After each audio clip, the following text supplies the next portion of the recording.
Hi there, I'm Zoot Java. Today I'd like to talk about something that, to be quite honest, I found very astonishing to say the least. I saw someone talking about a tweet put up by Alexandria Ocasio-Cortez saying, "Is anyone archiving these Trump sycophants for when they try to downplay or deny their complicity in the future?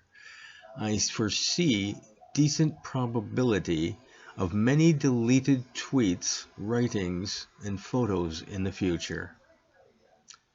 Apparently, also on Twitter, Michael Simon replied that they, appearing to be a group of Obama and Buttigieg supporters and staff, had created the Trump Accountability Project, which is nothing more than a list of people to be punished for being Trump supporters. They must be cowards because quite a few of their tweets regarding purges have been deleted. Their website clearly made it known that their goal is to destroy people who supported Donald Trump. They mentioned their targets as those who elected him, staffed his government, people who funded him, donated to him. This list was online, then shown to the public in a series of tweets. It's strange how the people who came up with this list took it down from public access. But they listed Supreme Court justices, judges at different levels, Trump's cabinet members, executive staff, family, administrative staff, politicians, and donors.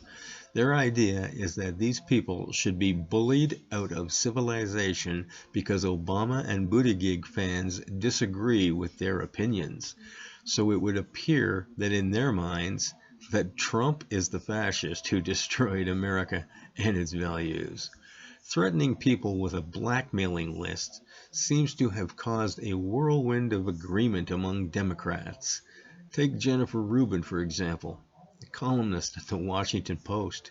She took this and displayed her hatred by saying, "Any Republican now promoting rejection of an election or calling to not follow the will of voters or making baseless allegations of fraud should never serve in office, join a corporate board, find a faculty position, or be accepted into polite society."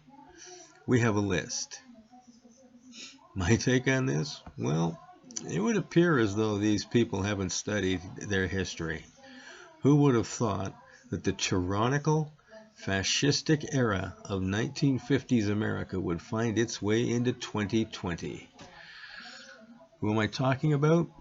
Senator Joe McCarthy of Wisconsin, who came up with hearings and investigations to expose communist infiltration in wide areas of the U.S. government, and more.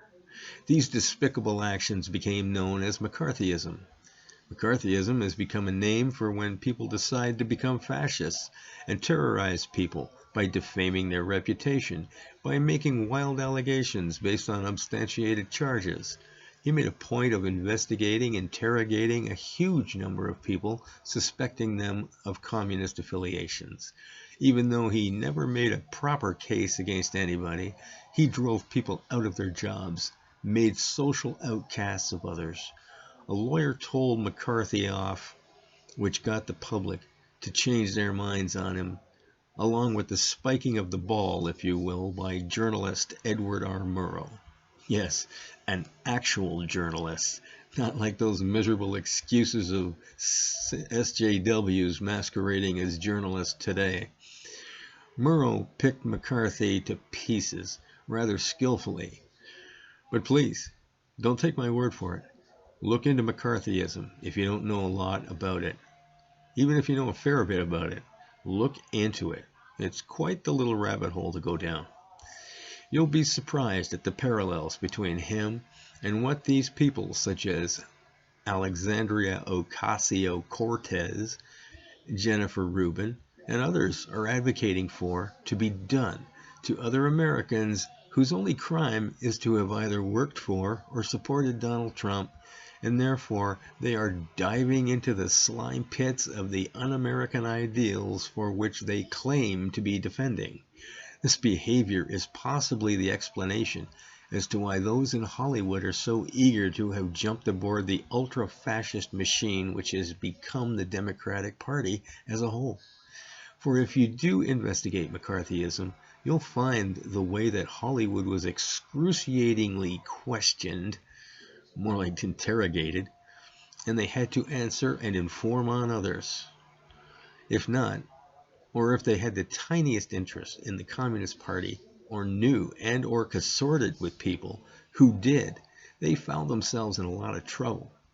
Many were on the Hollywood blacklist and not able to work again, explaining why today's Hollywood elite are terrified of those in the Democratic Party and will bow down to any leftist ideology out of the fear of being canceled themselves.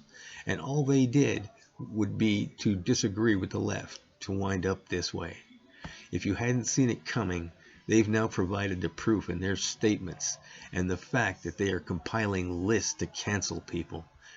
This is not normal behavior in a free society, but something that they don't realize, which I attribute to their ignorance and utter stupidity, is that by openly stating how they want to list Trump supporters in order to blacklist them, they are creating a list for the opposition by openly putting forth their agenda against half the people in the country. But in their tiny little minds, nothing could possibly go wrong. They never even entertained the idea that their fascist-driven ideals could actually wind up failing miserably, not realizing that this would be their day of reckoning. Well, now for the part you've all been waiting for, my bad joke. A policeman approached a man and said to him, "I'm sorry, sir, but it looks like your wife has gotten hit by a bus." The man said, "I know that, but she's got a wonderful personality." Anyway, don't forget to like and subscribe because it really helps me out, and even better, it annoys the usual suspects. Hit the bell for notifications of more of my words of wisdom, and spread my content on all your social media because I get censored by all the usual suspects. Until later, have a Java on Zoot.